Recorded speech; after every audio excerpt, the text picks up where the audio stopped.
Just what is it about this creature of the deep that evokes such foreboding feelings of doom? Why is it that people can't think of ocean swimming without the worry of encountering a shark? How do we allow this king of the ocean to rule over the enjoyment of our beaches and minds as well? Ever since words and pictures have told stories, the horrors of sharks have been passed on. In particular, one special novel that became a hit motion picture in 1975 left modern society with a permanent deadly image of the shark, particularly the great white. Perhaps no one is more qualified to address this issue than the author of the bestseller and record-breaking movie Jaws, Peter Benchley. What inspired Peter Benchley to pen such a suspenseful thriller? It certainly was not the first book ever published about a great white shark. Having grown up in Nantucket as a child, I spent a lot of time around sharks and other fish in the ocean. And then in 1964, I read a small article in a newspaper about a fellow who caught a 4,550-pound shark off the beaches of Long Island, and I thought to myself, what if? What if one of these things came around and wouldn't go away? Special bulletin from the Press Radio News. It seems no other piece of entertainment since Orson Welles' radio program, War of the Worlds, so affected an audience. Why did the world become so fascinated with the feelings of terror produced by Jaws? The phenomenon of Jaws is kind of inexplicable. Part of it was luck, part of it was the fact that I told a story that nobody had told before, and part of it was tapping into a fear that I wasn't aware existed. A very primal fear of being eaten and the old-fashioned fear of being afraid of things that are in water deeper than you are. So it was a fear of the unknown. For a period of time after the movie was released, sharks were hunted with a vengeance. What impact does Benchley think Jaws had on shark conservation?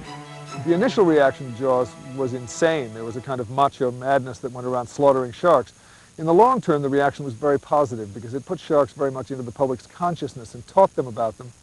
And there was a sense that sharks were more than just mindless killers and they had to be preserved. So I think by today there is a sense, certainly in children, that sharks are wonderful animals that deserve their place in nature, are very valuable, and must be preserved.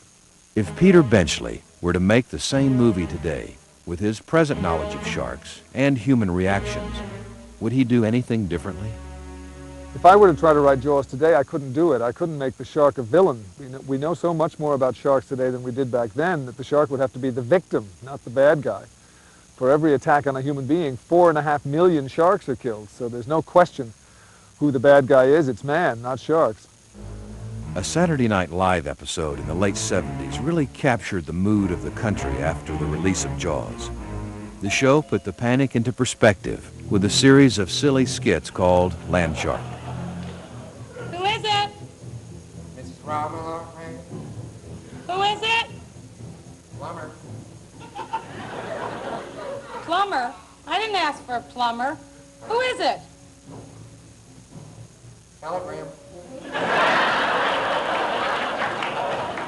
Oh, telegram, just a moment.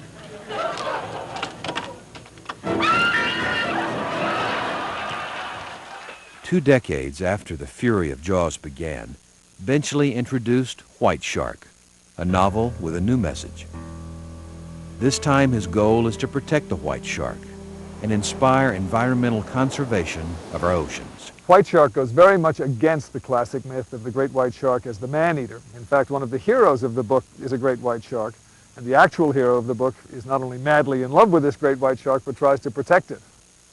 Although danger lurks in some shark-inhabited waters, the creatures of our imagination can be even more threatening than the sharks of the ocean. When it comes to most species of sharks, the myth is far more frightening than the reality.